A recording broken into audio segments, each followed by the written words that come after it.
Esto solo demuestra que nunca sabes con quién estás interactuando en Internet, y que debes tener mucho cuidado en cualquier rincón de la web, especialmente en los sitios más oscuros y ocultos. Antes de continuar, quiero advertirte que parte de lo que estás a punto de escuchar es extremadamente perturbador y vil. Escucha bajo tu propio riesgo. La mayoría de la gente no me cree cuando les cuento esta historia, pero puedo asegurarte que todo lo que estoy a punto de relatar es 100% auténtico. Esta fue mi experiencia en las profundidades de la red oculta. La historia ocurrió hace al menos 7 u 8 años. Estaba explorando los rincones más oscuros de la web, también conocidos como la red profunda, por primera vez. Había oído mucho sobre los horrores y los peligros que se escondían allí, pero más que sentir miedo, sentía una curiosidad malsana que me impulsaba a saber más. Mi amigo Marcos fue quien me introdujo a estos sitios. Marcos siempre había tenido un gusto por lo macabro y lo extraño, y solía hablarme de todas las cosas locas que podías encontrar en esos lugares. Recuerdo claramente cómo me contó sobre sitios donde podías contratar sicarios y a personas que podían hackear prácticamente cualquier cosa, siempre y cuando estuvieras dispuesto a pagar. Puedes encontrar literalmente lo que sea, me decía con una mezcla de entusiasmo y advertencia. Para ser honesto, nunca pensé que me encontraría con algo realmente peligroso. Mi plan era solo explorar, ver de qué se trataba todo ese misterio del que tanto hablaba Marcos. Pero no tardé mucho en darme cuenta de lo equivocado que estaba. Uno de los primeros sitios que visité ofrecía una variedad de servicios ilegales, desde la venta de drogas hasta la adquisición de armas. Todo se hacía a través de criptomonedas, lo cual aseguraba el anonimato de las transacciones.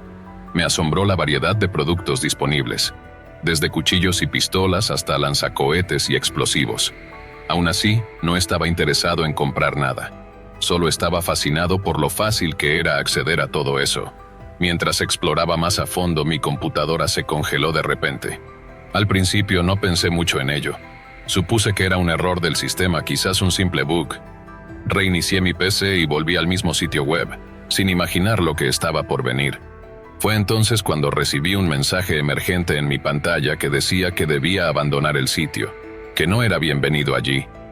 Pensé que podría ser spam o algún tipo de broma, pero decidí ignorarlo y seguí navegando. Apenas unos segundos después, un segundo mensaje apareció en mi pantalla, pero esta vez incluía mi dirección exacta. Mi corazón comenzó a latir con fuerza y sentí como si el aire se volviera denso a mi alrededor.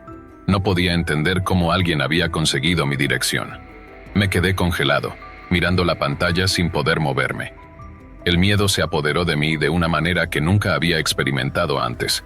Con las manos temblorosas apagué mi PC, la desconecté de la corriente y me senté en el suelo, tratando de calmarme mientras respiraba profundamente.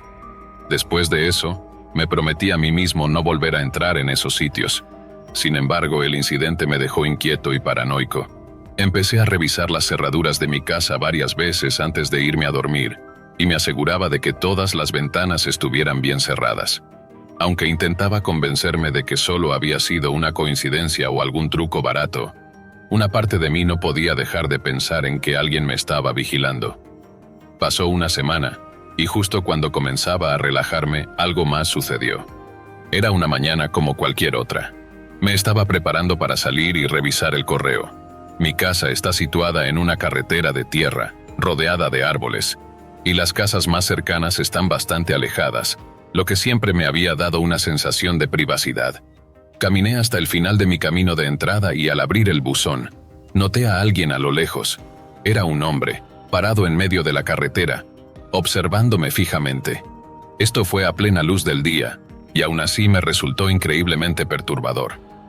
No había ningún coche cerca ni señales de que estuviera esperando a alguien.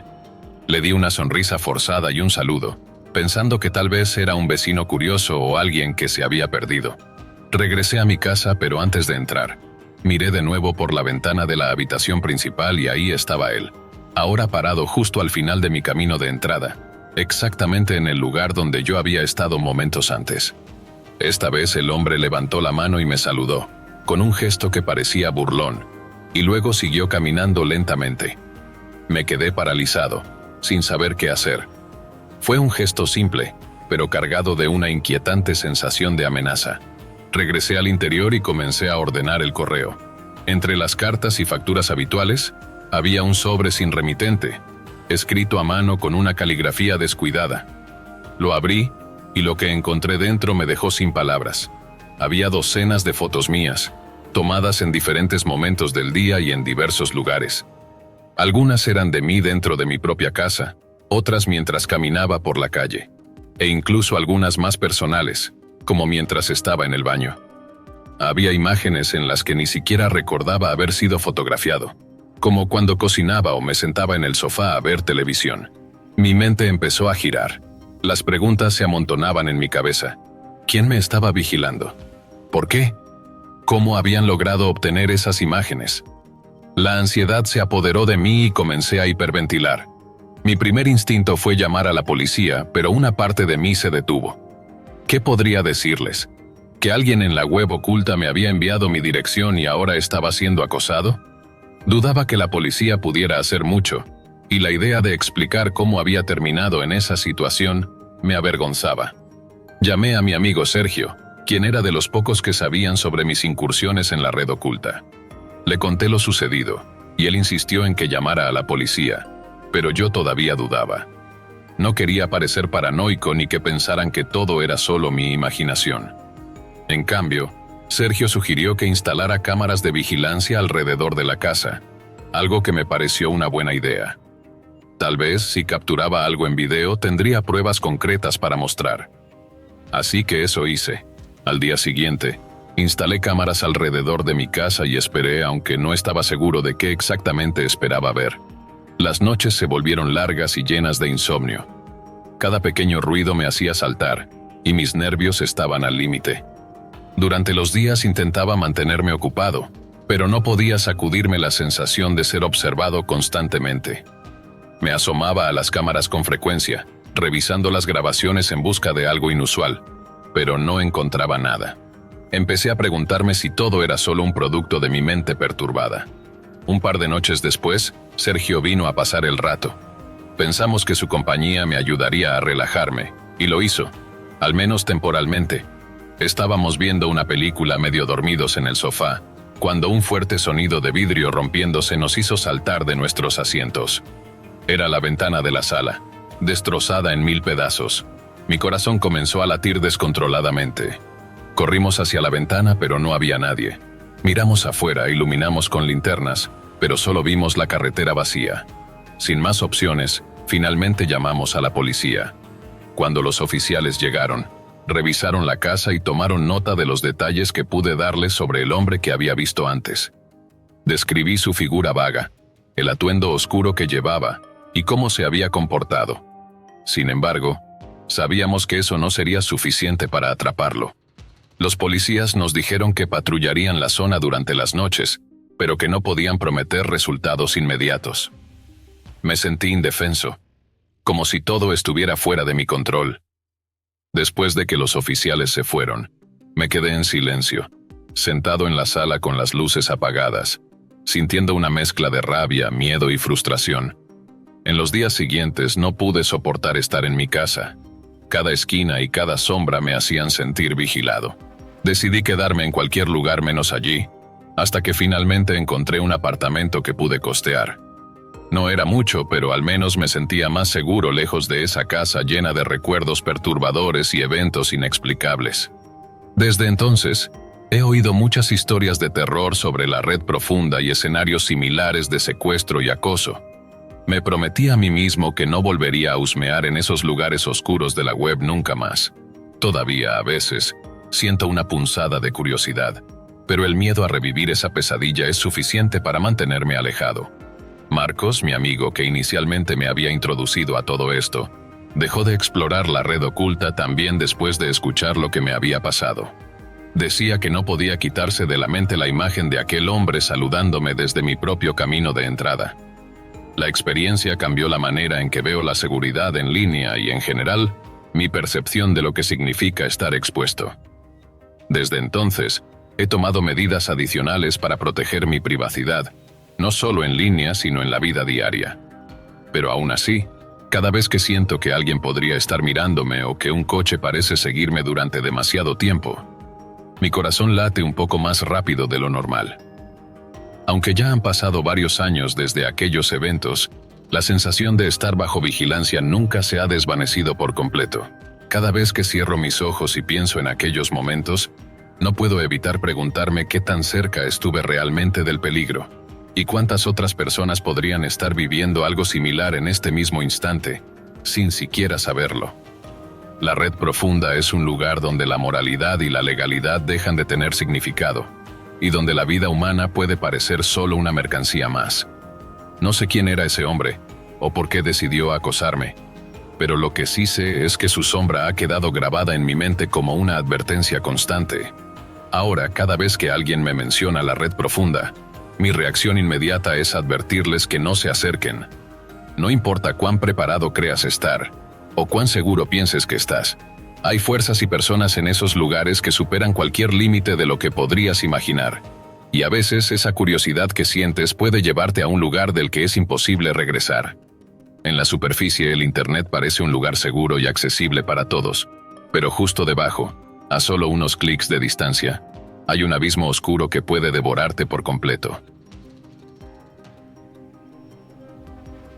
Después de aquel incidente con la Dark Web, mi familia y yo continuamos viviendo en la misma casa durante casi 2 años. Aunque nunca apareció nadie para hacernos daño, al menos que yo supiera, hubo varias noches en las que sucedieron cosas que aún no puedo explicar. A veces, en altas horas de la noche, mi esposa y yo escuchábamos golpes en la puerta o en nuestra ventana del dormitorio. Cada vez que íbamos a mirar, no encontrábamos a nadie.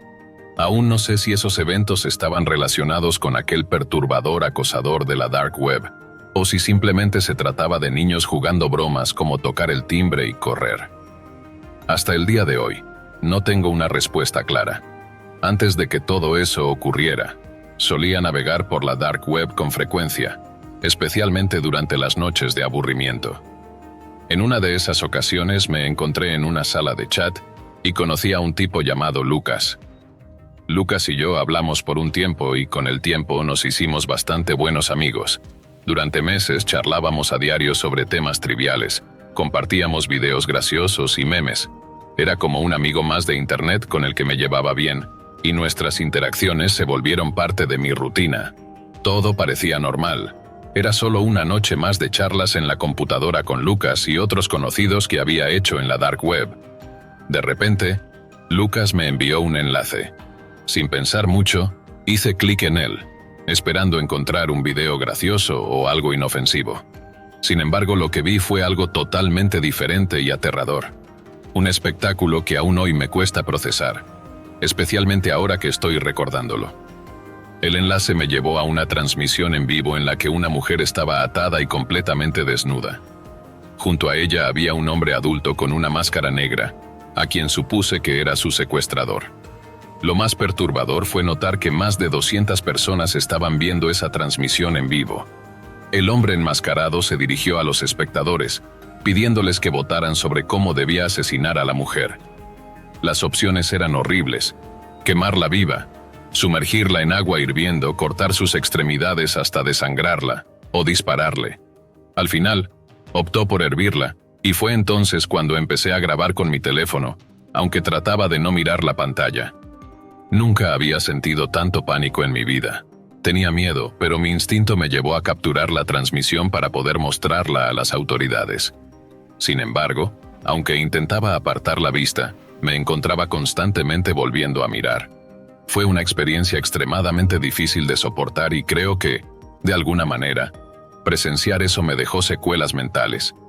Era como si algo en mi interior me obligara a seguir mirando, a pesar del horror. Finalmente, no pude aguantar más y cerré la Dark Web. Apagué mi computadora y la desconecté de la corriente. Llamé a mi mejor amigo, Juan, alguien de la vida real en quien confiaba, y le conté lo que había sucedido. Me animó a no llamar a la policía, sugiriendo que podría meterme en problemas solo por haber presenciado la transmisión, aunque técnicamente no había hecho nada malo. Ya tenía dudas sobre informar a las autoridades, así que al final decidí no hacerlo. Mirando hacia atrás, no estoy seguro de si la policía hubiera podido ayudar de alguna manera. Aún no sé si Lucas estaba detrás de todo esto, o si él también fue víctima de un hackeo.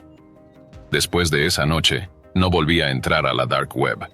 El miedo y la incertidumbre de lo que podría haber pasado me disuadieron de arriesgarme de nuevo. No tengo forma de saber si Lucas me envió ese enlace a propósito o si fue manipulado, pero lo cierto es que prefiero mantenerme lejos de ese lado oscuro de Internet. La noche en que decidí explorar la Dark Web fue un momento decisivo. La experiencia me enseñó a ser más cauteloso con la información que comparto en línea y a ser consciente de los riesgos asociados con la exploración de áreas ocultas en Internet. Aunque no puedo cambiar lo que sucedió, espero que mi historia sirva como advertencia para otros que puedan considerar adentrarse en la Dark Web, sin comprender completamente los peligros involucrados. A lo largo de los años, he tratado de dejar atrás el trauma de esa experiencia. La vida ha continuado y he encontrado formas de superar el miedo y la ansiedad. Claudia y yo hemos trabajado juntos para reconstruir nuestra relación y retomar una rutina más estable. La experiencia en la Dark Web, aunque aterradora, también me ha hecho más consciente de los riesgos asociados con la tecnología y la seguridad en línea. He aprendido a valorar la seguridad personal y a ser más cauteloso con mis exploraciones en Internet. A veces, lo que parece una simple curiosidad puede tener consecuencias graves y duraderas. Aunque el incidente fue una experiencia difícil, me ha dado una perspectiva valiosa sobre la importancia de la prudencia en el mundo digital.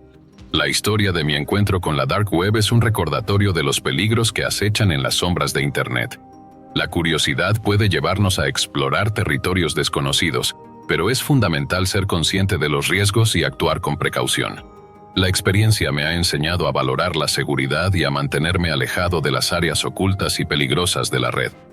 Espero que mi relato sirva como advertencia para otros y que, al compartir mi experiencia, pueda ayudar a prevenir que alguien más pase por una situación similar. La seguridad en línea es crucial, y es fundamental ser consciente de los riesgos antes de aventurarse en el oscuro y enigmático mundo de la Dark Web. Hace aproximadamente 7 años, cuando aún estudiaba odontología en una universidad de la Ciudad de México, me enfrenté a una experiencia que dejó una marca indeleble en mi vida. Mi primer semestre en la universidad estuvo lleno de promesas y desafíos. La facultad a la que asistía era una de las más prestigiosas del país, y el costo de la matrícula era sorprendentemente bajo, menos de $1 por semestre. Esta accesibilidad económica era posible gracias a que la universidad era pública y se encontraba en la capital, un lugar donde el acceso a la educación superior de calidad es limitado para muchos. No obstante, esta ventaja económica venía acompañada de desafíos adicionales, como los costos del transporte y los materiales necesarios para nuestras prácticas. En el campo de la odontología, la habilidad práctica es fundamental. Los estudiantes que logran destacarse en las prácticas tienen una ventaja considerable en el mercado laboral. Mientras que algunas universidades privadas o en el extranjero cuentan con materiales avanzados para la práctica, en nuestra universidad pública enfrentábamos limitaciones significativas. En lugar de contar con modelos de dientes artificiales de alta calidad, debíamos practicar con dientes reales para obtener una experiencia auténtica. Sin embargo, en una universidad pública en México, los recursos son limitados y la cantidad de dientes humanos disponibles para la práctica es escasa. Mientras que los estudiantes de medicina en algunos lugares pueden recibir donaciones de partes humanas, estas donaciones están sujetas a restricciones y a veces al nepotismo, lo que significa que solo unos pocos tienen acceso a estos recursos. Para aquellos de nosotros que buscábamos mejorar nuestras habilidades rápidamente, esto significaba encontrar formas alternativas de adquirir dientes humanos. En ese contexto se habían comenzado a difundir rumores sobre cómo conseguir estos materiales de manera no convencional. Algunos profesores, aunque no directamente, insinuaron que había métodos externos para obtener dientes humanos, pero no ofrecieron detalles específicos. La mayoría de los estudiantes, incluidos yo, estaban atrapados en una encrucijada moral y práctica. Debíamos encontrar dientes humanos para nuestras prácticas, pero hacerlo a través de medios oscuros planteaba serios dilemas éticos. Un día, decidí contactar a un amigo que estudiaba en otra universidad para pedirle consejos sobre cómo obtener dientes humanos. Mi amigo, que estaba bien conectado en círculos académicos y más allá, me proporcionó el contacto de un individuo que, según él, podía conseguir lo que necesitara. Este contacto se había encontrado a través de la Dark Web, un lugar conocido por su asociación con actividades ilegales y transacciones cuestionables. La Dark Web es una parte oculta de Internet donde se realizan intercambios de bienes y servicios ilegales. En lugar de usar plataformas públicas como Facebook, donde podría haber vigilancia policial o estafadores, decidí seguir el consejo de mi amigo y utilizar la Dark Web. Aunque era un territorio desconocido para mí, parecía ser la única opción viable para conseguir los dientes necesarios para mis prácticas. Al ponerme en contacto con el vendedor, me sorprendió la amplitud de lo que ofrecía. No solo podía pedir dientes individuales, sino que también podía solicitar cráneos completos, siempre que estuviera dispuesto a pagar el precio adecuado. La oferta de obtener material más fresco, directamente de morgues o incluso hospitales, me hizo sentir incómodo, pero también me dejó claro que estaba tratando con alguien que operaba en una esfera muy cuestionable. Decidí ser específico en mi pedido para la universidad. Solicité una variedad de dientes sanos, dientes con caries, molares cariados, dientes amarillos, dientes de leche, muelas del juicio e incluso implantes dentales. El total de piezas era de alrededor de 34. El costo de estos dientes fue de $50, lo que, aunque no barato, estaba dentro de lo que podía permitir. Acordamos un lugar para realizar el intercambio. Cuando el día llegó, me encontré con el vendedor en un punto neutral y discreto. Se presentó de manera común, con una apariencia que no llamaba la atención. La necesidad de mantener un perfil bajo en actividades ilegales es evidente, y este vendedor no era la excepción. Una vez que llegué a casa con los dientes, decidí almacenarlos en un frasco para evitar que fueran descubiertos. Colocando el frasco en el fondo de mi armario, detrás de una pila de ropa y libros viejos, traté de olvidar que tenía esos dientes en mi posesión. A pesar de la intención profesional detrás de la compra, el remordimiento comenzó a pesarme. Saber que estaba en posesión de dientes de personas fallecidas, aunque para fines académicos, me provocó una profunda sensación de incomodidad. Las semanas siguientes fueron una mezcla de estrés y culpa. Hablé con algunos compañeros de clase sobre mi situación. Las respuestas fueron mixtas. Algunos me alentaron a usar los dientes que había adquirido, argumentando que era una forma válida de avanzar en mis estudios, mientras que otros insistieron en que había cometido un error grave al recurrir a la Dark Web. La falta de consenso y la preocupación por la ética de mi decisión me dejaron en una crisis moral. Decidí que lo mejor era devolver los dientes a la tierra.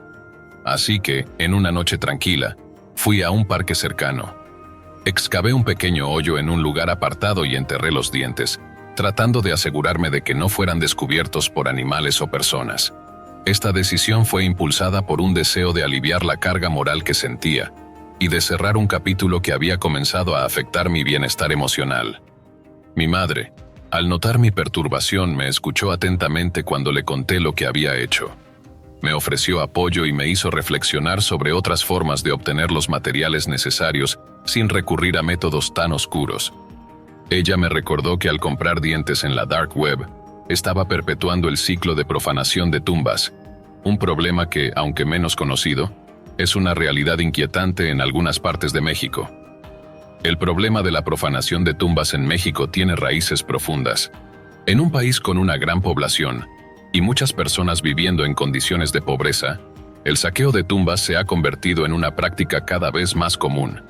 La venta de restos humanos, incluidos dientes y huesos, en la Dark Web refleja una desesperación económica y la falta de respeto por los muertos. Mientras que algunos compran estos materiales para fines académicos, otros lo hacen para propósitos más siniestros, como la santería, una práctica que involucra rituales oscuros y que ha ganado notoriedad en algunas regiones de México. La experiencia me dejó una profunda impresión sobre los riesgos y las implicaciones morales de las decisiones que tomamos, especialmente cuando se trata de adquirir materiales a través de medios no convencionales. Aunque no fue el tipo de horror que muchos podrían esperar, la ansiedad y el miedo asociados con la compra en la Dark Web tuvieron un impacto duradero en mí. Mi recomendación para quienes se encuentren en situaciones similares es evitar comprar cosas a través de la Dark Web.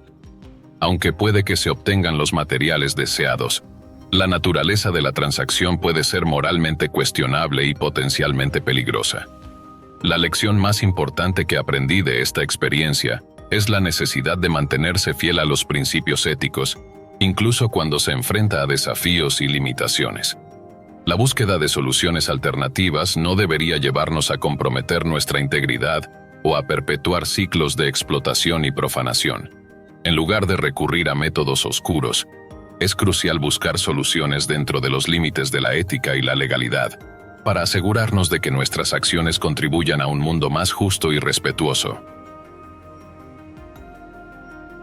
A principios de la década de 2010, la Dark Web comenzó a ganar notoriedad, y con ella, nuestra comprensión de los actos más oscuros y horribles que se pueden llevar a cabo en ese rincón de Internet.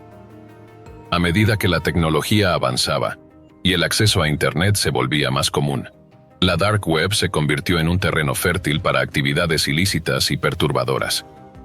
Las historias sobre este oscuro rincón del ciberespacio se convirtieron en un tema recurrente en las noticias, y el acceso a videos y audios que mostraban lo peor de la humanidad aumentó. Estos contenidos, que revelaban prácticas escalofriantes y perturbadoras, atraparon la atención de un público cada vez mayor. Entre las aberraciones más inquietantes que captaron la atención de los internautas se encontraban las prácticas caníbales. La subcultura de los caníbales no solo se limitaba a discutir el consumo de carne humana, sino que también ofrecía consejos detallados sobre cómo prepararla y acompañarla. Este macabro interés creaba una comunidad en la que las personas compartían recetas y técnicas para la cocina de carne humana.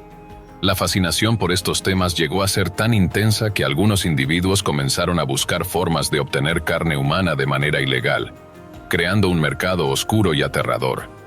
Los rumores apuntaban a que muchos de estos caníbales obtenían la carne de personas que, de alguna manera, habían aceptado donar sus cuerpos.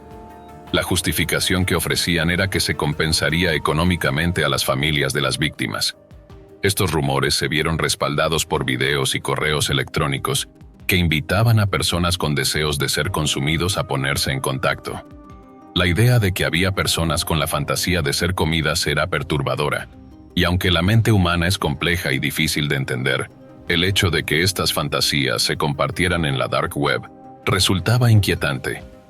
A pesar de la percepción de que tales prácticas solo ocurrirían en lugares remotos o con leyes laxas, la realidad era que estos actos horribles estaban mucho más cerca de casa de lo que muchos imaginaban. México, aunque no es considerado un país de primer mundo, no era ajeno a actividades ilegales de todo tipo. Aunque no se podía comparar con lugares como Cuba o algunas naciones del este de Europa, México, siendo un país grande y diverso, tenía ciudades donde las actividades ilícitas eran comunes. Lo que voy a relatar no ocurrió en un rincón rural o en una ciudad fronteriza como Nuevo Laredo.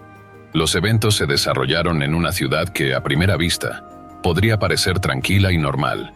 Sin embargo, la distribución de volantes con mensajes perturbadores reveló una realidad escalofriante. Estos anuncios decían lo siguiente: ¿tienes fantasías caníbales? ¿Estás deprimido y deseas desaparecer? Si eres mujer y quieres donar tu cuerpo a un club de caníbales, podemos cocinarlo. Estamos buscando carne femenina para un restaurante. Solo voluntarias mayores de 18 años. El volante incluía un logo de un supuesto restaurante y un número de teléfono de contacto. Los volantes comenzaron a circular por internet y las personas empezaron a comentar sobre los acercamientos que habían recibido. En un comentario, se relataba cómo una mujer fue abordada por un hombre que le ofreció un trabajo peculiar mientras iba camino al trabajo. Aunque la mujer ya tenía un empleo, el hombre le explicó que no se trataba de un trabajo común, sino de una invitación para asistir a un restaurante de comida humana. Allí, ella sería uno de los platos, y su familia recibiría una suma considerable de dinero al completar el trato. Al rechazar la oferta, la mujer recibió un volante pequeño y el hombre se marchó. Este incidente no fue aislado. Otras personas también fueron contactadas con propuestas similares. Uno de los personajes clave en esta historia es Luis, un amigo de mi infancia que estaba involucrado en la distribución de estos volantes. Luis no estaba directamente involucrado en la organización de los eventos, pero su trabajo consistía en entregar estos anuncios a mujeres jóvenes, el grupo objetivo de los distribuidores. Cada vez que repartía los volantes, Enfrentaba miradas de rechazo y comentarios que lo consideraban repulsivo. Incluso tuvo que evadir a la policía en varias ocasiones debido a la ilegalidad de su trabajo. Un día, Luis decidió preguntar al hombre que le proporcionaba los volantes sobre el propósito real de estos anuncios. El hombre le reveló que el negocio era muy lucrativo para algunas personas influyentes y que la mayor parte de la carne se enviaba a Estados Unidos, cruzando la frontera cómodamente para ser vendida en la dark web. Esta revelación planteó una pregunta inquietante. ¿Qué sucedía cuando no había suficiente oferta para cumplir con la demanda? Aunque al principio no presté mucha atención a esta pregunta, la situación cambió cuando comenzaron a ocurrir desapariciones. Las primeras desapariciones fueron tratadas como casos aislados, pero comenzaron a acumularse y la comunidad empezó a preguntarse si podría haber una conexión con los volantes. La desaparición de Ángela, una joven de unos 18 a 20 años, fue especialmente impactante. Vivía en una comunidad de bajos ingresos donde todos se conocían, aunque no necesariamente por nombre. La noticia de su desaparición fue alarmante. Sus pertenencias, incluido su teléfono móvil y su bolso, seguían en su casa. No había señales de lucha o de que hubiera llevado algo consigo, lo que hizo que su desaparición fuera aún más desconcertante. La comunidad estaba en shock, y muchos comenzaron a temer por la seguridad de sus propias familias. Luis y yo, que conocíamos a Ángela, comenzamos a considerar si su desaparición podría estar relacionada con los volantes. La situación se volvió más personal cuando, tras la desaparición de Ángela, los distribuidores de los volantes desaparecieron sin dejar rastro. Luis perdió su trabajo, y las personas involucradas en la búsqueda de sujetos para ser consumidos se desvanecieron. La falta de información y la desaparición de todos los involucrados dejaron un vacío inquietante en la comunidad. La posibilidad de que Ángela y otras jóvenes de la zona fueran víctimas de una red de caníbales comenzó a tomar forma. Aunque nunca se encontró a Ángela, ni se juzgó a nadie por su desaparición, y a pesar de la escasez de información, la teoría de que pudo haber sido víctima de una red de caníbales no parecía descabellada. La falta de respuestas y el silencio de las autoridades dejaron un rastro de incertidumbre y miedo en la comunidad. En cuanto a las investigaciones, los medios locales apenas cubrieron el caso, y la atención pública se desvió hacia otras tragedias. La desaparición de una joven de una familia de bajos ingresos no generó grandes titulares, y la falta de cobertura mediática hizo que el caso quedara en el olvido. Las autoridades locales realizaron investigaciones limitadas, pero la falta de pruebas concretas y la ausencia de testigos complicaron el avance del caso. A lo largo de los años, la comunidad continuó lidiando con el impacto emocional y psicológico de estos eventos. La sensación de inseguridad y la desconfianza hacia los extraños se convirtieron en una constante en la vida diaria. La posibilidad de que un grupo de caníbales estuviera operando en la cercanía era una pesadilla constante, y la incertidumbre sobre lo que había sucedido con Ángela y otras personas desaparecidas persistió. La experiencia de Luis y la mía nos enseñó que a veces la realidad puede ser más perturbadora que cualquier ficción. La existencia de redes de caníbales y las desapariciones inexplicables son recordatorios escalofriantes de que el mal puede estar más cerca de lo que imaginamos. La falta de respuestas y el miedo constante son las secuelas de una experiencia que nunca podremos olvidar. Con el paso del tiempo, la comunidad ha aprendido a vivir con la sombra de estos eventos. Aunque la vida continúa, el impacto de lo sucedido sigue presente en nuestras mentes. La historia de Ángela y las desapariciones relacionadas con los volantes es un recordatorio de que el mundo puede ser un lugar oscuro y peligroso, y que a veces el mal puede estar más cerca de lo que estamos dispuestos a aceptar. Hoy, después de más de una década desde la última vez que vimos a Ángela, la comunidad sigue sin tener respuestas. La posibilidad de que haya sido tomada en contra de su voluntad y enviada al otro lado de la frontera en bolsas selladas al vacío para ser consumida por individuos perturbados es una idea inquietante. La conexión entre los volantes y las desapariciones sigue siendo una sombra sobre nuestra comunidad, y el silencio de los involucrados solo alimenta la especulación. En resumen, la historia de la Dark Web y el impacto en nuestra comunidad nos recuerda que el mal puede tomar muchas formas y que a veces la realidad puede ser más aterradora que cualquier ficción. La falta de respuestas y el miedo constante son las secuelas de una experiencia que nunca podremos olvidar. La comunidad sigue buscando respuestas y tratando de encontrar paz en medio del caos, pero la sombra de estos eventos siempre estará presente. Hace algunos años, cuando aún era bastante joven y el Internet estaba en sus primeras etapas de desarrollo, me encontré inmerso en un mundo muy diferente al que había conocido hasta entonces. Mi historia comienza en la escuela secundaria, donde desarrollé una fuerte adicción a la marihuana. En ese entonces, el consumo de drogas era un pasatiempo que, aunque inicialmente inofensivo, se fue convirtiendo en una parte central de mi vida. A medida que avanzaba en la universidad, mi afición por las drogas se intensificó. La marihuana ya no era suficiente. Comencé a experimentar con otras sustancias, buscando siempre algo que me proporcionara una sensación más intensa o diferente. Mis hábitos de consumo crecieron en frecuencia y en cantidad, y mi necesidad de obtener drogas de manera constante me llevó a buscar alternativas fuera de mi círculo habitual de proveedores. Fue entonces cuando descubrí la Dark Web.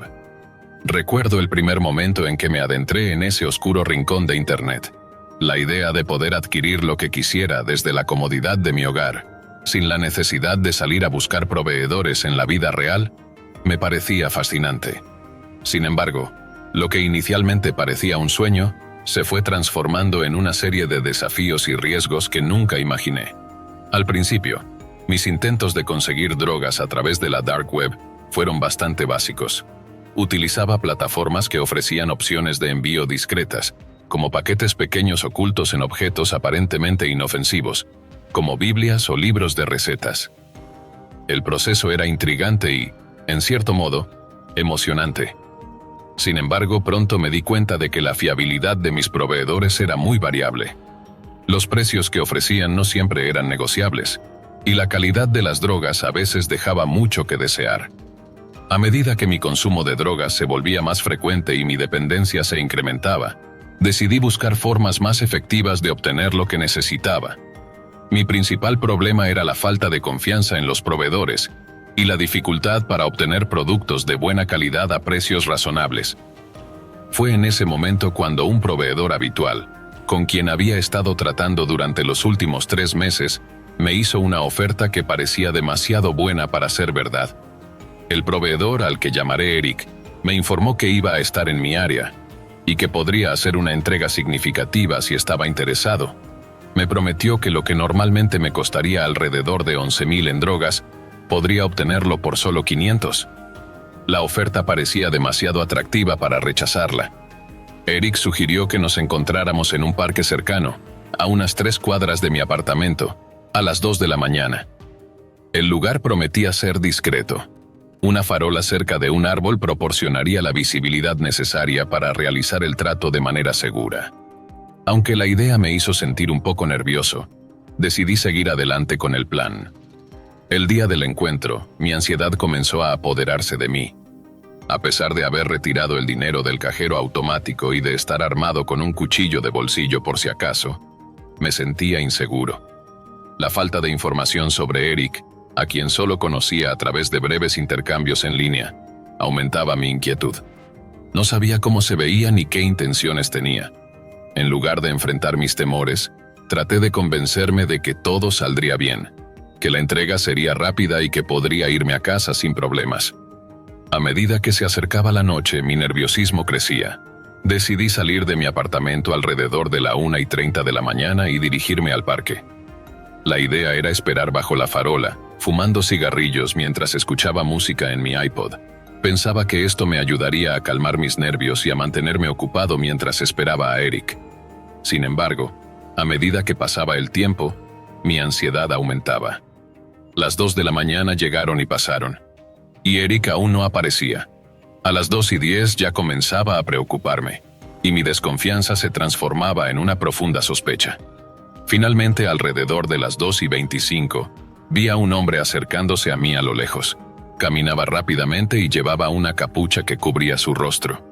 Pensé que este podría ser Eric, y me sentí aliviado al verlo aproximarse. El hombre hizo una señal hacia el árbol cercano y me indicó que me acercara. Me entregó una bolsa que, al abrirla, Me mostró que contenía paracetamol en lugar de las drogas que había esperado. Mi sorpresa y decepción fueron inmensas. Saqué mi billetera para entregar el dinero, pero el hombre comenzó a contar los billetes de manera furiosa. Pronto se enojó al darse cuenta de que solo había recibido 500 en lugar de los 1000 acordados. Su actitud se volvió agresiva. Fue en ese momento cuando escuché un clic detrás de mí. No era Eric quien se había acercado. Una voz profunda y amenazante me habló desde detrás, exigiendo saber por qué no había traído el dinero completo. El pánico se apoderó de mí. La voz provenía de alguien que estaba escondido detrás de mí, y no podía ver quién era. Antes de que pudiera reaccionar, me desmayé del miedo. Cuando desperté, el dolor en mi cabeza era insoportable. Me encontré solo en el parque, con la bolsa vacía a mis pies. El vendedor había desaparecido y yo había sido víctima de una emboscada. La situación me hizo sentir una mezcla de rabia y vergüenza. No solo había perdido 500, sino que también me sentía como un tonto por haber caído en la trampa. La vergüenza de haber sido engañado y robado me abrumaba. Al regresar a casa, mi primer impulso fue denunciar el incidente. Sin embargo, pronto me di cuenta de que no podía acudir a la policía, ya que mi propia actividad en la dark web no era legal. Intenté buscar al vendedor en el foro donde lo había contactado, pero descubrí que ya no estaba listado. Probablemente había creado una nueva cuenta y se había desvanecido sin dejar rastro. La experiencia me dejó una profunda lección sobre la naturaleza de la dark web y los riesgos asociados con ella. La promesa de anonimato y seguridad que ofrece puede ser engañosa, y los peligros son muy reales. La falta de regulación y la presencia de personas con intenciones ocultas pueden poner en riesgo tu seguridad y bienestar. Reflexionando sobre lo ocurrido, entendí la importancia de ser cauteloso al tratar con desconocidos en la dark web. Mi experiencia personal me enseñó a no confiar en ofertas que parecen demasiado buenas para ser verdad, y a ser consciente de los riesgos asociados con este tipo de transacciones. A pesar de que las cosas han cambiado mucho en los últimos 14-15 años, el consejo sigue siendo el mismo. Mantente alerta y no te involucres en transacciones con personas que solo conoces a través de Internet. Además de los riesgos financieros, la experiencia también tuvo un impacto emocional significativo. La culpa y la vergüenza que sentí por haber sido engañado y robado fueron abrumadoras. Mi adicción a las drogas y la forma en que me involucré en la dark web me llevaron a una situación en la que mi propia seguridad estaba en riesgo.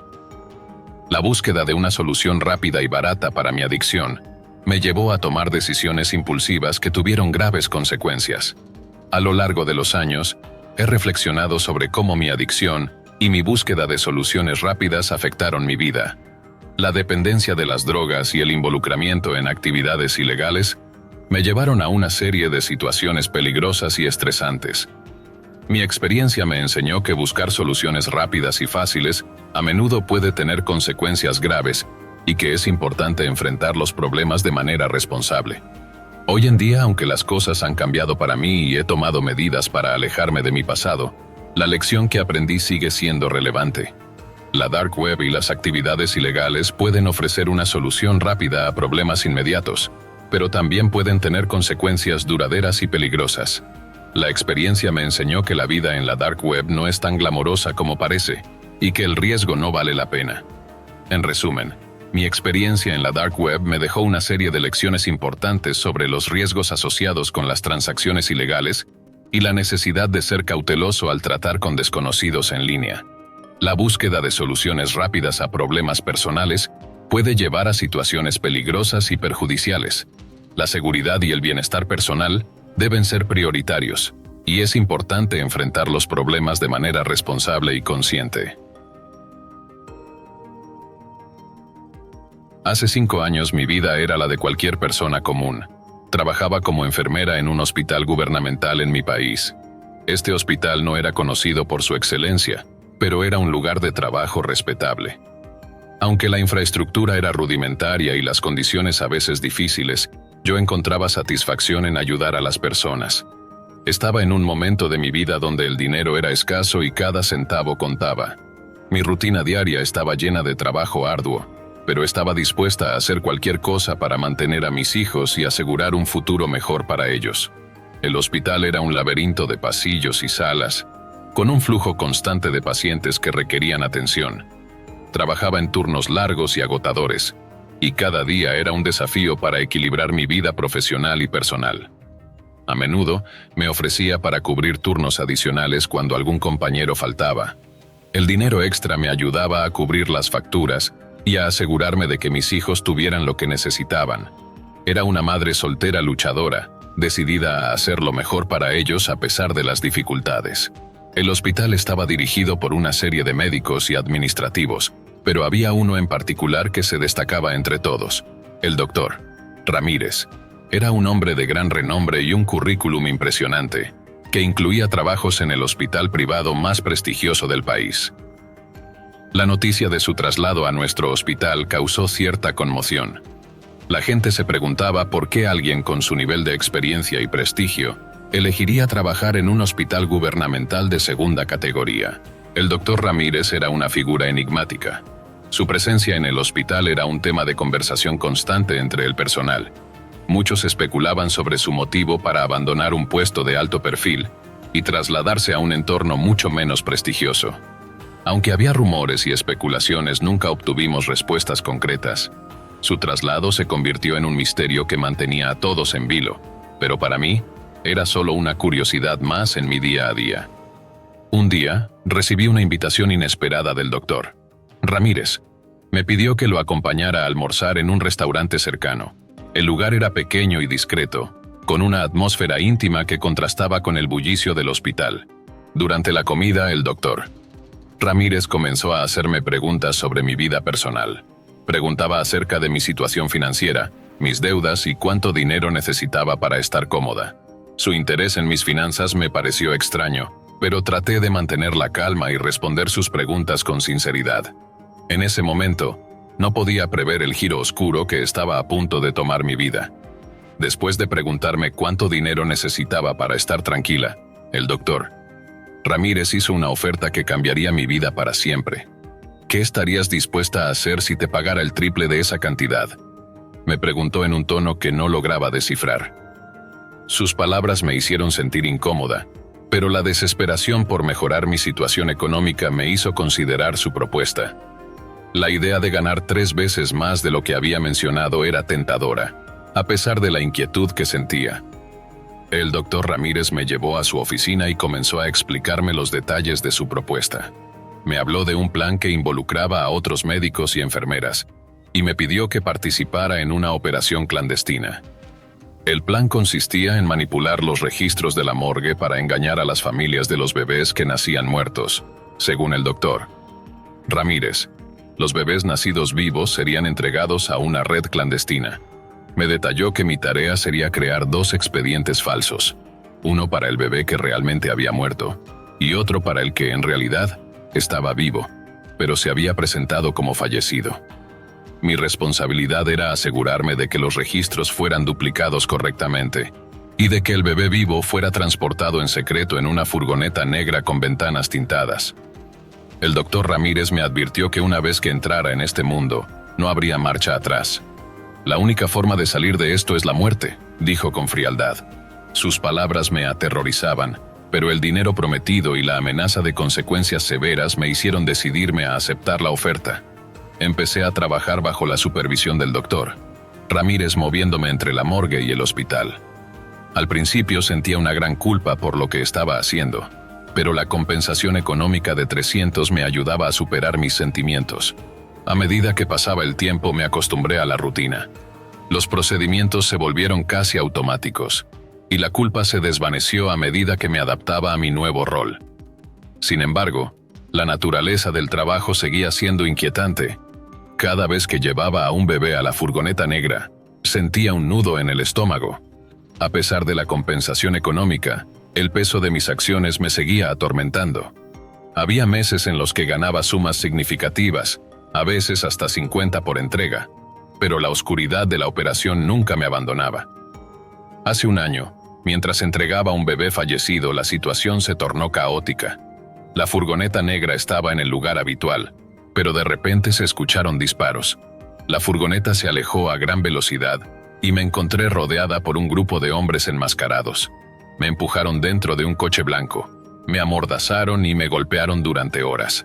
Cuando finalmente llegamos a una casa desconocida, me sacaron del coche y me llevaron a una habitación donde fui atada a una silla. Lo que sucedió después fue una pesadilla que prefiero no detallar. Pasé 2 días en ese lugar, sin comida ni agua, mientras me preguntaba si alguna vez podría escapar de esa pesadilla. Finalmente, un individuo se presentó en la casa. Se identificó como un agente de la policía cibernética de mi país y me ofreció 2 opciones: cooperar con ellos o enfrentar las consecuencias de que el doctor Ramírez se enterara de mi detención. La amenaza era clara. Sabía que si el doctor Ramírez se enteraba, enviaría a alguien a acabar conmigo. Decidí cooperar, con la esperanza de salvar mi vida. La policía cibernética me utilizó para sus fines, y ahora mi vida estaba en sus manos.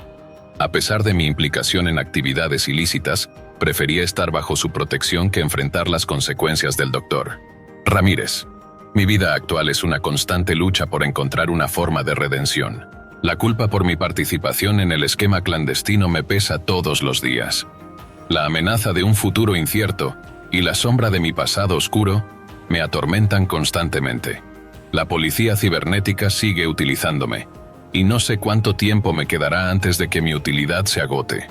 Cada día es una batalla por mantenerme a salvo y encontrar una forma de salir de esta pesadilla. La oscuridad que rodea mi vida nunca parece desvanecerse, y el miedo a las repercusiones de mis acciones pasadas me sigue persiguiendo. La vida que llevaba antes de involucrarme en este oscuro mundo parece un recuerdo lejano. A veces me pregunto si alguna vez podré escapar de las consecuencias de mis acciones. La desesperación y la culpa son mis compañeras constantes. Mi vida se ha convertido en una serie de decisiones difíciles, siempre bajo la amenaza de un futuro incierto. A medida que el tiempo avanza, me doy cuenta de que la única forma de encontrar paz es enfrentar mi pasado y buscar una manera de redimir mi vida. El miedo a las repercusiones y la constante amenaza de la oscuridad me mantienen en vilo, pero sé que debo seguir adelante, buscando una forma de redención y tratando de construir un futuro más brillante para mí y para mis hijos. Trabajaba en Maíz Masa, una fábrica de harina de maíz en México, un lugar emblemático en el país por su producción de uno de los alimentos básicos más consumidos.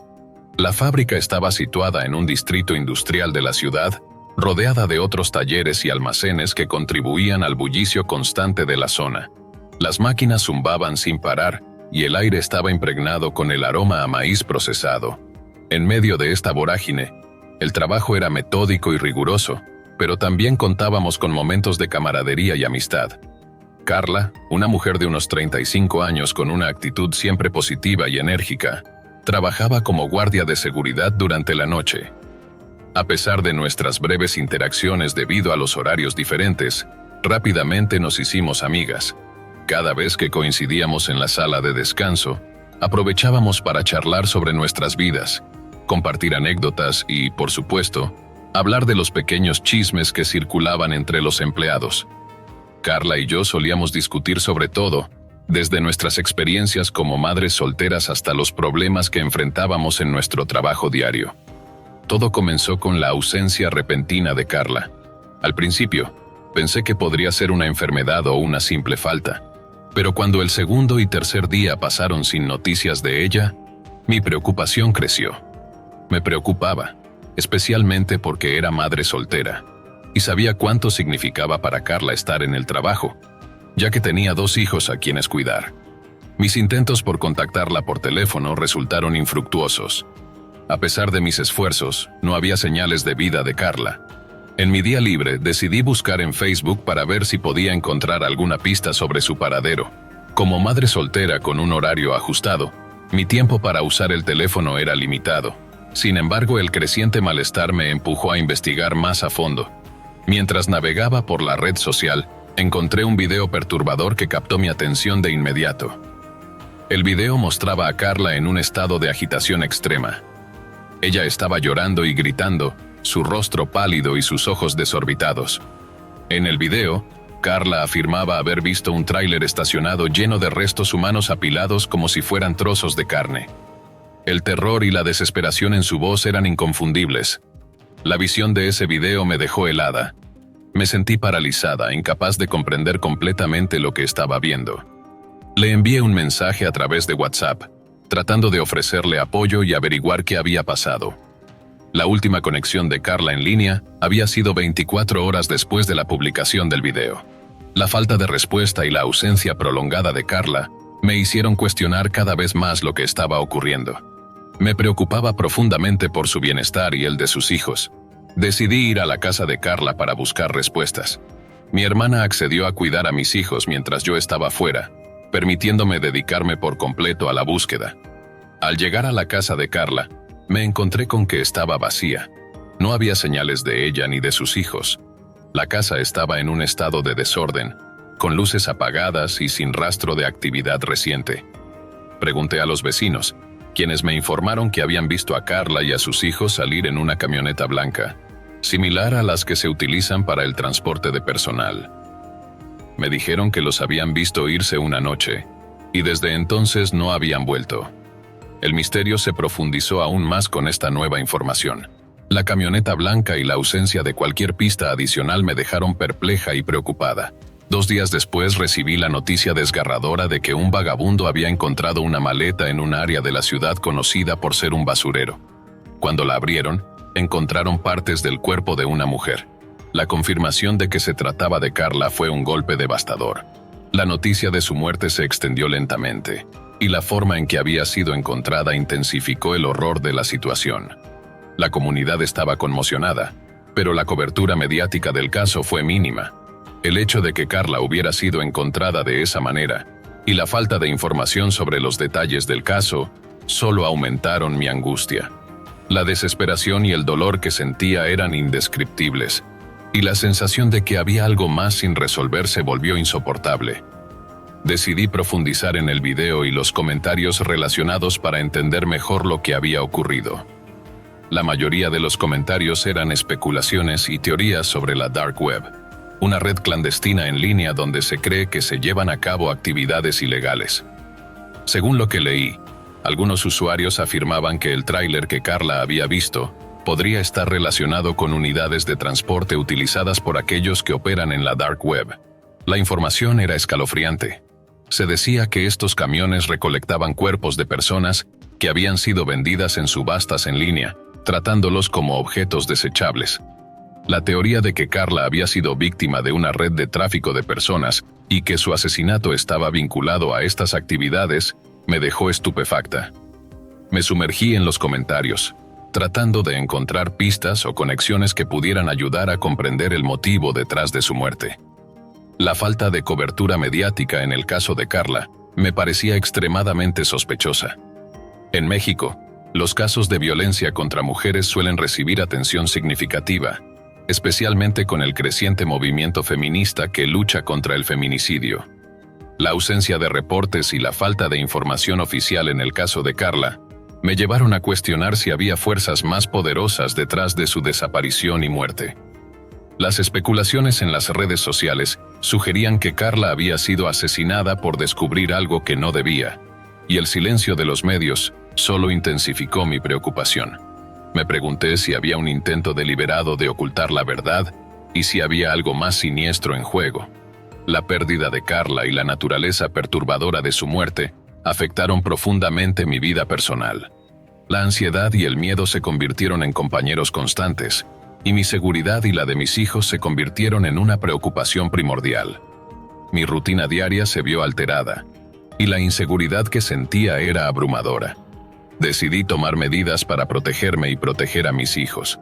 Modifiqué nuestras rutinas y tomé precauciones adicionales para evitar cualquier posible peligro. A pesar de mis esfuerzos, la sensación de vulnerabilidad persistió, y el impacto emocional fue profundo. En mi búsqueda de respuestas, decidí buscar apoyo en grupos de apoyo para personas que habían enfrentado situaciones similares. Conectar con otros que habían experimentado traumas similares me brindó una perspectiva diferente y un sentido de comunidad. Hablar sobre mis miedos y escuchar las historias de otros me ayudó a sentirme menos aislada. También comencé a involucrarme en actividades que me ayudaran a reconstruir mi confianza y a enfrentar mi ansiedad. Empecé a practicar deportes acuáticos algo que siempre había querido hacer pero nunca había tenido la oportunidad. El océano, con su vastedad y su ritmo relajante, se convirtió en un refugio para mí. La sensación de libertad que me daba el surf y la natación me ayudó a liberar parte del estrés acumulado y a reconectar con una parte de mí que había estado enterrada bajo el miedo y la ansiedad. A pesar del dolor y la angustia que había enfrentado, intenté encontrar un sentido de paz y estabilidad en mi vida. La experiencia me enseñó a apreciar la seguridad y a enfrentar mis miedos con valentía. Mi vida, aunque marcada por el trauma, se había convertido en una historia de resiliencia y superación. Decidí visitar la playa que había sido testigo de tanto sufrimiento, buscando una forma de redescubrir la paz que había perdido.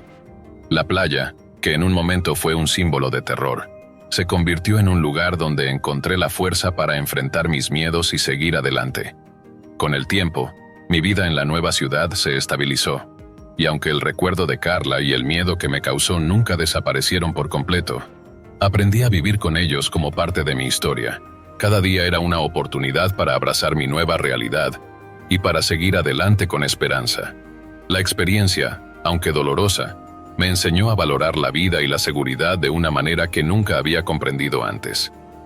Mi historia se había convertido en una prueba de mi fortaleza y mi capacidad para enfrentar lo desconocido, y a pesar de todo, me sentí agradecida por la resiliencia que había descubierto en mí misma. Gracias por acompañarnos hasta el final. Si disfrutaste del video, asegúrate de suscribirte al canal para no perderte ninguno de nuestros próximos contenidos. Activa la campanita de notificaciones para recibir alertas cada vez que publiquemos un nuevo video. Así estarás siempre al tanto de nuestras últimas aventuras, recomendaciones y mucho más. Nos encantaría seguir creciendo y compartir contigo más experiencias emocionantes. Además, si tienes algún comentario, sugerencia o simplemente quieres decirnos qué te ha parecido, déjanos tu mensaje en los comentarios. Tu opinión es muy valiosa para nosotros y nos ayuda a mejorar cada día. Gracias por ser parte de nuestra comunidad y por tu continuo apoyo.